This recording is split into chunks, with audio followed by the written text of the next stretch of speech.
It's getting so warm in the Northern Hemisphere. No matter where you are, the wheel of the year is turning, and that means it's time to adjust our skincare accordingly. And today, I want to get you ready to roll for summer feeling confident about your skincare. You are listening to Skin, Earth, Vitality, the podcast where ancient wisdom meets modern vitality. If you are seeking to reconnect with your innate vibrancy, you're in the right place. I'm Emily Davis, a seasoned holistic esthetician and herbalist. Join me as we unlock the secrets of ancient skincare practices, explore the beauty of seasonal and nature-based living, herbalism, and true holistic well-being for you and the broader ecosystem. This podcast is brought to you by Stratum Aesthetics. Head to stratumaesthetics.com to find curated skincare, body care, and other wellness products hand-selected by me. Now enjoy the show. Welcome back in. I cannot wait to talk about today's topic because I had a client ask me the other day what the heck she's supposed to do with her skin when she's camping. And I was like, ooh, that's a good question. It's actually something people have asked me many times over the year, and I think it fits perfectly into today's conversation. And along with thinking about the best way to adjust skincare for traveling, if you go to the pool, to the ocean, just overall products to support resilience in the summer. And this, I promise, is not just a long ad for my shop, but I will give some examples that I have brought into my store. I have an online shop of products that I have meticulously picked out. I do not carry anything I wouldn't put on my own skin or the skin of a client. I'm very, very picky. I had an episode called Looks Clean, Acts Dirty. It was episode 60 about how quote unquote clean skincare is really the baseline and not actually the goal. So just because something has a green EWG rating doesn't mean that it's good skincare. So anyways, you can head to my shop if I mention something today that sounds interesting, but I'll be talking also in just broad categories so you can feel empowered when you're doing your shopping for summer skincare products. And if you like the lens that I approach skincare with, head to the link in my bio to sign up for my weekly newsletter. It's called Moonday Notes. It's my weekly musings about skin and beauty or recipes even. I talk about herbalism. So I would love to connect with you in that way if you're interested. So head to the link in the description for the show to sign up. All right, let's talk summer skincare. In the summer, we want to hydrate, we want to protect from damage, we want to cool and calm the skin, cleanse because we're probably sweating more, we might be wearing more sunblock or getting dirty in the garden or at the lake or like I said with camping. So the first thing I want to talk about is hydration. I did an episode 2 weeks ago, episode 99, talking about how important hydration is for resilience to the sun, both topical and internal hydration. And I loved doing that episode because we don't hear about that in the common conversation about the sun. I was inspired by my own episode and have been very diligent about hydration now that I'm in the sun much more the last couple of weeks. Because in the summer, air conditioning can dry out the skin, salt water, chlorine. So topical hydration can be really important. And hydration is different than just putting an oil on your skin. Hydration is not about making the skin feel moisturized. It's about actually increasing the water content in the skin. So not just oil nourishment, but actual water. So I came up with 3 hallmarks of a hydrating product. I guess hallmark is the right word, or 3 traits of a hydrating product. They can have any of these 3. So number 1 is that it contains water. And there's all this marketing around waterless skincare that makes you think that skincare products that have water are inferior because water is like a cheap filler or something. And I will say, I love oils. I sell oils, I use oils, but water is medicinal too. It's just like the sun. Water is a life force. Think of how many healing traditions are based around water. You know, we've got teas and baths, mineral springs, compresses, fomentations, even steaming, I think is a medicinal treatment. In Ayurveda, oh, I love this. Water represents qualities like juiciness and softness, expansion, connection. And we live in such a time that's all about optimization and concentration and extraction and efficiency. And like more is better, more active ingredients per drop. And I'm not saying waterless skincare is bad by any means. A lot of the products I carry fall into that category, like oil as a moisturizer or a cleansing balm. There's going to be less need of a preservative or emulsifiers. There's a lot of great things about this that are supportive to the barrier, but I would never use an oil without also adding a water component in, because that's just a recipe for dehydrated skin. We want skin that looks plump and vibrant and even luminous is a sign that there's really good water dynamics in the skin. So all this to say, don't write water off in your skincare. And so when there's actual water in the skincare, this can look like there's a hydrosol in there or just a lone hydrosol spray by itself. A hydrosol is a plant water, like a steam extraction of the plant, an herbal infusion. Green tea is sometimes used as the aqueous phase for water. So having a water component itself in the product is one hallmark or one trait of a hydrating product. The second one is that it contains ingredients that bind or attract water. These are called humectants. Examples of this are glycerin, honey, hyaluronic acid, sodium PCA, lactic acid, at low concentrations, urea, panthenol, which is provitamin B5. So all of these attract and bind water to them. And then the third hallmark is it contains a mucilaginous ingredient. So these are ingredients that absorb water and create a gel film on the surface of the skin, which attracts water like a humectant, but it also slows down water loss from the skin. It soothes irritated tissue. And this is going to include things like marshmallow, plantain leaf, violet, pansy, licorice, aloe, mushrooms like tremella and reishi, beta glucans from oats. And I tend to like products that have a little of all three. This is why I'm obsessed with the Live Botanicals serums. I carry 4 of them in the shop. There's Solar Return Serum. I love that name because like solar return is summer, but your solar return is also your birthday. The Solar Return is like a peptide serum that helps with sun damage.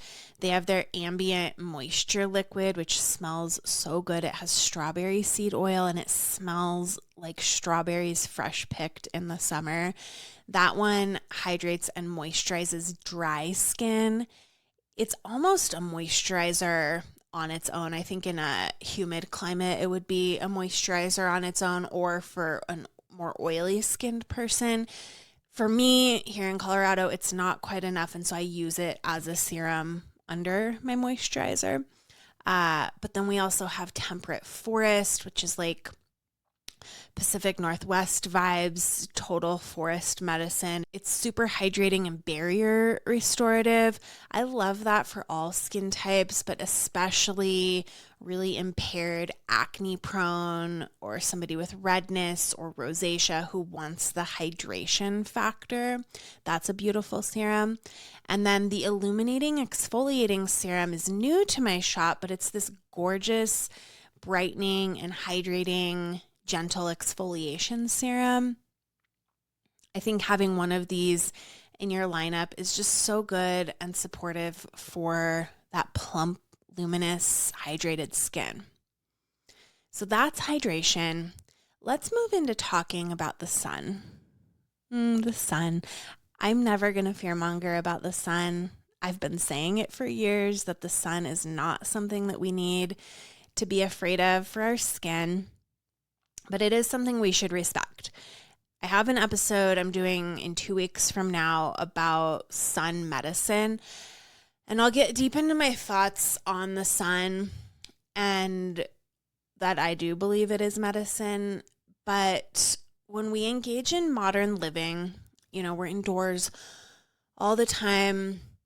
Often we have barrier disruption. That's so common that I see people with barrier disruption in my treatment room, and you can get this through so many different things, products, climate, mostly products, circadian disruption, dark days from being indoors, often bright nights from looking at screens after dark, chronic inflammation, nutrient depletion. All of these things, unfortunately, are very normal ways of living right now.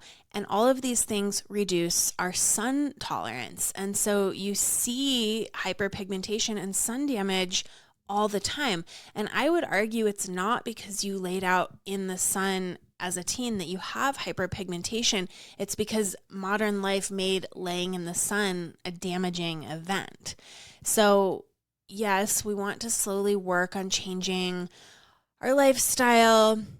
And I say slowly because habit change is so much more effective when you change gradually and incrementally instead of just waking up tomorrow, trying to overhaul a diet, trying to reduce all your inflammation, be this perfect circadian being. It's going to feel really overwhelming and then you give up. And it's not something to feel shame about. It's more like meet yourself where you are right now and gradually make change while assuming the identity of the person that you want to be. Like when I try to think of myself as somebody who's successfully embodying what I want. So let's say I want to have better circadian health. I think of the version of me who does that and I embody that identity. Okay, so what does that person do? And I do it incrementally. And I myself have found so much success from that instead of trying to overhaul my whole life. So I digress. That's not about products, but it's a whole thing that really does matter when you're thinking about skincare too. So we want to meet ourselves where we are right now. And for many of us, topical products for sun protection and then also sun resilience are so good in the summer. And as far as sunblock goes, I'm a sunblock girl. I'm not a sunscreen girl. I only use zinc oxide on my own skin. It's healthier for the reef. In my opinion, it's healthier for the body. And it also is cool because it doesn't degrade in sunlight like chemical sunscreens do. It's going to break down with sweat and water, of course. But aside from that, it is long lasting. Plus, zinc is anti-inflammatory, and it's an ingredient that I have loved for many years for acne and redness. I love the Photonic SPF from Blissoma. It's a really elegant formulation. I have yet to find a sunblock that impresses me as much as that one. I've used so many. I always want to bring more products into my shop, and so I'm always trying skincare products. I know it's hard. It's a hard life. but I just can't find one that I love as much as Blosoma. I do have one being shipped to me right now, so TBD. I will share if it's something that I love.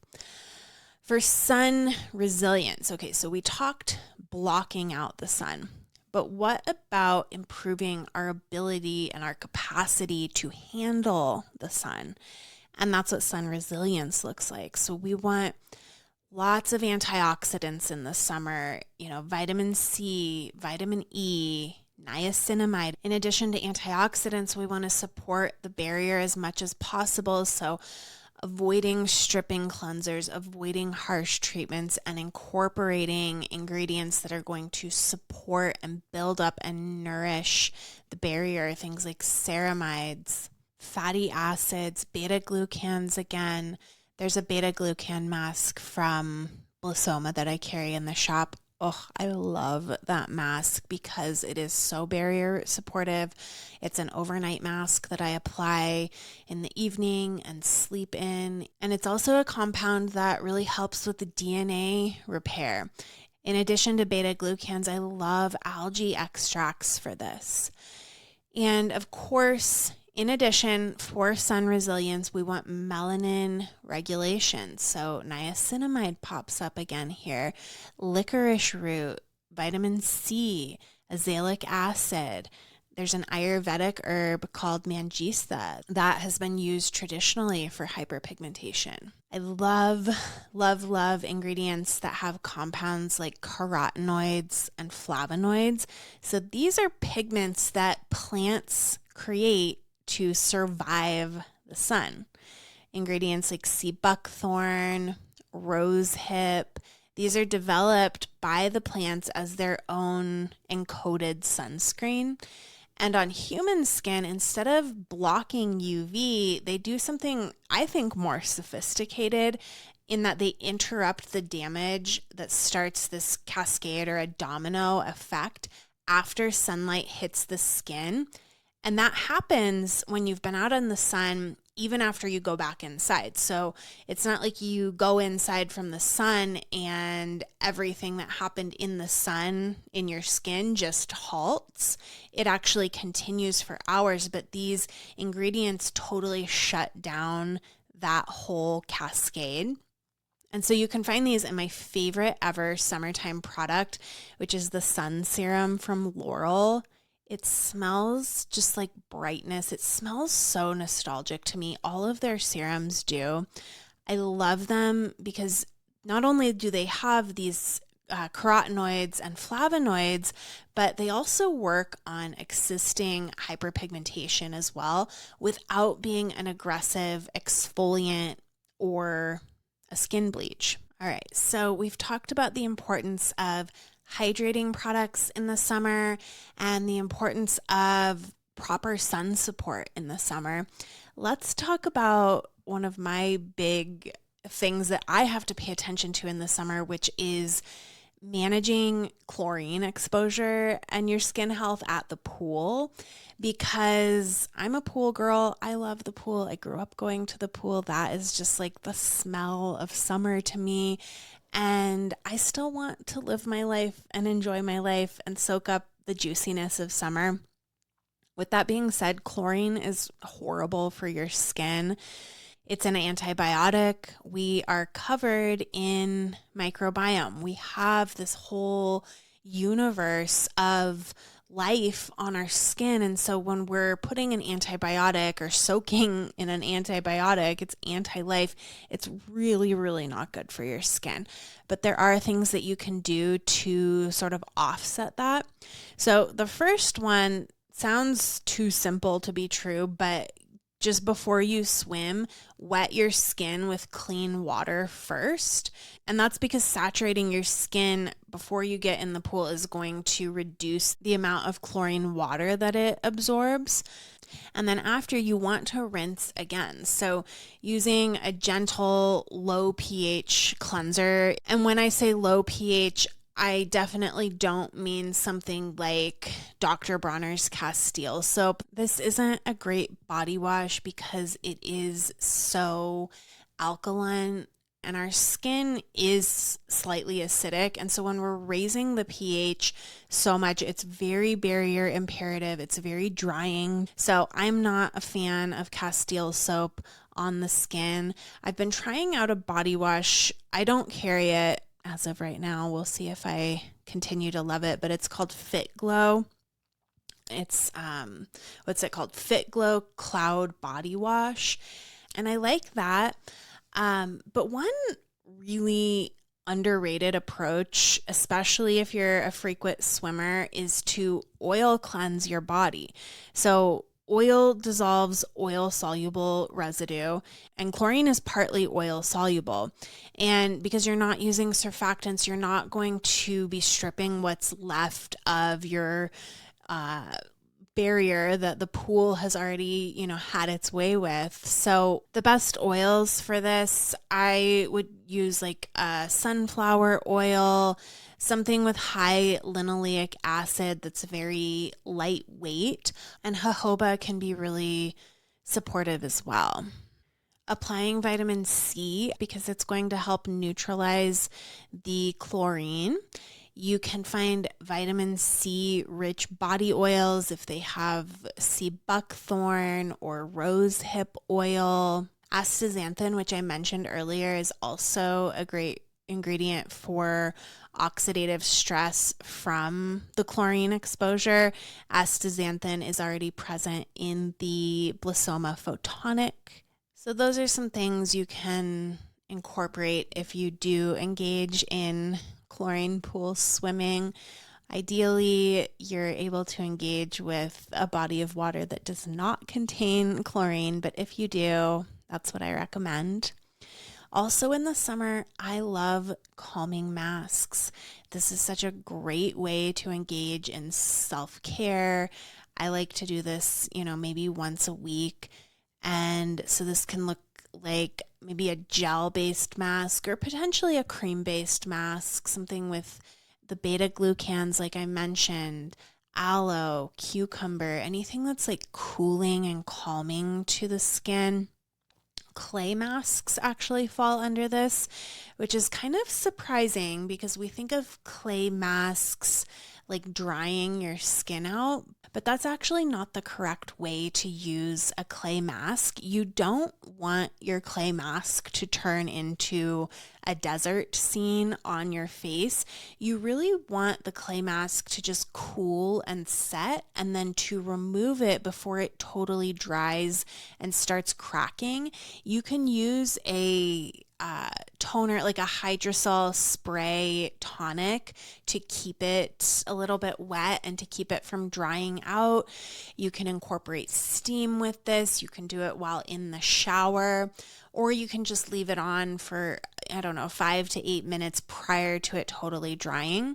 And I love this because when you're applying a cool or room temperature clay mask, it's essentially a thermal compress because clay has a very high heat capacity. It holds temperature and then it releases it.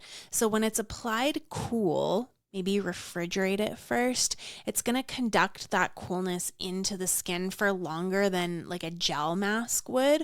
You think of a gel mask and sometimes by the time you take it off of your face, it feels almost warm to the touch.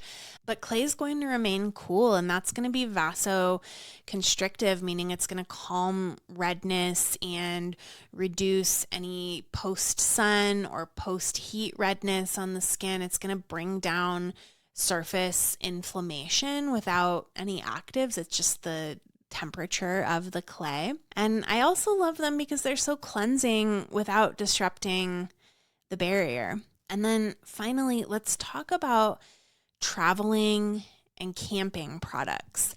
As far as camping goes, the biggest question I always get is like, how do I cleanse my face? Do I use the wipes? What do I do? I have yet to find a facial wipe that I actually would put on my own skin. What I do instead is I will bring cotton rounds and my oil cleanser. I bring my whole skincare kit when I go camping, but I'll bring the cotton rounds and I will get them wet and then put a little bit of oil cleanser on them. And then I use that in the place of a facial wipe, and I just wipe my whole face down with it. And then I get a second cotton round and just put water on that, and then wipe any residue that's still on the skin. Another option is to get water with a spigot on it and just use that as a little faucet, and you can basically cleanse your face in the same way that you would at home. I love oil cleansing during camping because, as I said, it's going to be picking up anything that's on the surface of the skin. If you have ash from the campfire or dirt, whatever, oil cleansers are amazing for this. And then, of course, while camping, you definitely want to have your sunblock with you. You want to have maybe something that's going to not be super heavy. This is probably not the time for a balm. A lightweight moisturizer would be really lovely. Something that's going to hydrate and nourish the skin, but that's not going to sit heavy on the skin. And then if you're traveling outside of going camping, some travel skincare essentials that I always bring is, definitely a gentle cleanser. Travel is so stressful for your barrier, so I don't love to use anything harsh. I mean, I never use anything harsh, but especially when traveling, I want to really baby my skin. A barrier supportive moisturizer, depending on the climate that you are going to. If you're going somewhere really dry, then a balm or an oil is beautiful. But if you're going somewhere that's really humid, of course you want to do something a little bit more lightweight. But understand that if you're flying, cabin air is so dehydrating. The humidity up there can drop to like 10 to 20%. It is so dry. So, maybe having a little hydrosol with you. SPF, like a tinted option, is really nice for traveling because then it's like a 2-in-1. Making sure to have occlusive products for your lips, for any dry patches that might pop up while you're traveling, on your cuticles. Make sure that you bring an eye cream, maybe a depuffing tool, because fluid is going to shift during your flight. And so a roller that you can chill or eye patches that you can chill can be really supportive. The lymph brush, oh my gosh, that thing saves my life all the time, getting rid of puffiness. Maybe bringing a sheet mask. One brand of sheet mask that I'm very interested in, I have not gotten a chance to order it yet, but after I get done recording today, I think I'm going to go place an order. It's called, I think it's pronounced Menos, Menos Skin. She's a brilliant esthetician and herbalist, and I want to try her sheet masks, so go check those out. Always make sure that you're layering your humectants before occlusives during the flight itself. So you maybe put on like a hydrating serum and then you put an oil over it. And then also while traveling, make sure that you're sticking to your trusted products. Traveling is not a great time to try new things. Your skin's already kind of taking a beating. It's definitely not a time to try new actives. And even if it's not new, I myself would consider skipping exfoliation and retinoids during travel days because, like I said, that barrier is already being taxed. So that's my rundown for traveling. Today, we talked about the importance of topical hydration during the summer. I love a hydrating serum. And like I said, on a flight or otherwise, applying an oil over the top so you're getting your water and your oil component. We talked about sun support, holistic sun support. So this looks potentially like sunblock, using your intuition and knowing when your skin needs sunblock. I get a little frustrated with some of the conversations in the holistic community around sun, even though like I literally for more than 10 years have been talking about how the sun is a source of health. It is medicine. We need the sun. But I think that there's been a bit of a pendulum swing where people are kind of touting like, don't ever wear sunblock. And if you need sunblock, like you're unhealthy. And I think that's a little over the top too, and a little just unintelligent, I guess is the word. Sorry. But we don't want to burn. So sunblock when needed, but also supporting your resilience in the sun with antioxidants, with those DNA repair ingredients, melanin regulation. We talked about all of the best ways to offset chlorine if you do swim in a chlorinated pool. We talked about how important calming and cooling masks can be. In particular, clay masks are so beautiful for this. We also talked about traveling and camping and my tips for that. So that's everything I have to share today about summer skin. If you enjoyed this episode, please subscribe to the podcast. Send me an email. Let me know. I actually got an email the other day from a listener that just absolutely made my day. So I love when you guys reach out to me and let me know you're listening. It makes me want to keep going with the podcast. I will be back next week to talk about herbs and foods that are supportive during the summer. I'm going to put my herbalist cap on, so stay tuned for that. And until then, be well. You've been listening to Skin, Earth, Vitality. If you like what you heard today, consider giving me a 5-star rating. It helps other people just like you to find the show. You can shop products and find all of my offerings on my website, stratumaesthetics.com, and follow me on my social channels at Stratum Aesthetics.